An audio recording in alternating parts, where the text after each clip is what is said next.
Hello there, my dear Gemini. Welcome to your reading for the second half of August 2025. This is going to be a general and intuitive reading for all Gemini out there, Sun, Moon, Rising, and Venus, and also for cross-watchers. If you're one, let's say your best friend is a Gemini, your partner is a Gemini, your kid is a Gemini, you're welcome here to me. I want the cards to jump for you for an accurate reading, but if you want to skip this part, be my guest, or you can stay and see how they are energized. We are already there. Your cards have jumped. I'm going to read them in the order they came out. Let's have a look. Very nice. Your first card is Queen of Swords. This is the air sign. This is basically you. And you showed up as yourself in your own reading, which means you are in your element, you are in your power. This is a good start for your reading. Whenever you show up as yourself in a reading, it's a good sign, okay? And Queen of Swords is all about, the rational mind, having clarity, all right? You are going to feel like you got answers to everything, every question you've been asking, particularly in the second half of August. Your questions will be answered. You will have clarity. You know what to do. This is a queen who doesn't accept any nonsense, all right? And this is a queen who is ready to cut the ties off with anyone or anything that doesn't serve her anymore. So you are going to be in that kind of mindset in the second half of August. This reading tells me you will know what to do. You will know which people or which situations to include or exclude in your life. All right, you are ready for it. And this is a peaceful queen, don't get me wrong. She's a very peaceful queen, but she's ready to fight if needed for justice. Okay, she believes in justice and she will get what she deserves. She knows her own value. And if a fight is required, she's ready to fight for it, okay? She's going to ready to defend herself. By the way, if you've been watching me for a while, you should know that the cards are not gender specific. So this might be a male or female figure. But whenever we have queens or kings, they are generally referring someone who is either over 40 or well-established and mature, wise, mature, okay? So it tells me that you're it's a stage in your life where you feel more mature, where you feel wiser thanks to all the experiences you had throughout your life. All right, and you got 9 of Coins as your second card. Very beautiful card again. This is the card of financial independence.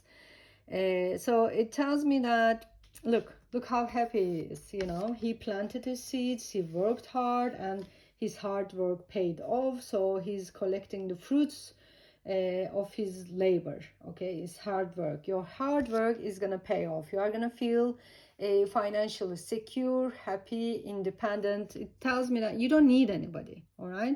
This is such a person that they can actually, this is a self-sufficient person. You don't need anybody to be happy. Look at that. He has food, he has beauty, he has nature, he has the animals there. He's dressed up very nicely, enjoying himself in every possible way. So to be able to happy, you don't need anybody else.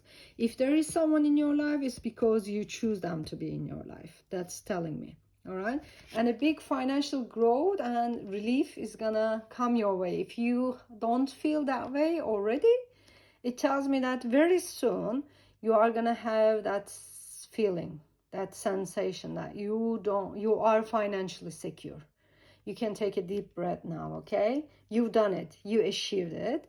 You come to a certain level of financial independence and security, and all by your hard work. You worked hard for it, and you deserve it. It's rightfully yours.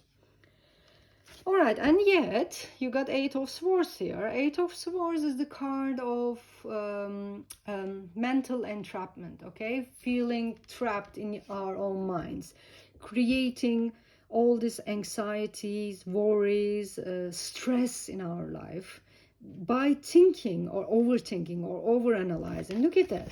Look at your cards. I mean, you don't have anything to worry about, okay? Actually, if you look at the situation objectively, yourself, your living conditions, your work condition, your relationship, whatever it is, Everything is out there. Everything is clear. Okay, you just need to see that clarity. Or you don't need to complicate things, all right? And if necessary, even if it's your loved one, your romantic relationship, you should be able to cut the ties if needed, okay? You can't accept any nonsense at this point. You don't need anybody. If someone is in your life, if something is in your life, it's because you choose them to be in your life, or they deserve to be in your life. If they don't deserve, you can just cut the ties off. So you don't need to complicate the things. You don't need to overthink. You don't need to overanalyze, all right? This is basic because it is the swords. Swords always mean our thoughts, our mind, okay, our intellectual capacity. So we are creating, we are constructing this anxiety, worry, stress. That's why you need to look at the situation from a different perspective, from a different vantage point, to be able to see it from a different lens, through a different lens, okay? So you don't need to worry. Whatever that is that keeps you worried and stressed and affecting your sleep and your, making you feel like you're trapped, this is in your own mind. There is nothing to hold her, basically. Look at this figure. She can easily escape. There is nothing blocking her. This is just this post or costume, whatever it is she's wearing. She feels like her eyes are closed, blindfolded, but there is nothing in her hands, okay? Or there is no one there, actually. Or the swords are not up like this one. So they can't harm her. It's basically you are creating this prison, this mental prison in your mind. You need to come out of it, my beautiful Gemini. You don't need to worry. Whatever that thing that keeps worrying you, it's mostly imagination, mostly a construct rather than the reality. Try to see your situation in a more realistic manner, please. Very specific message. It might not resonate with everybody, but please let me know how it resonates with you, and I'll see you next time.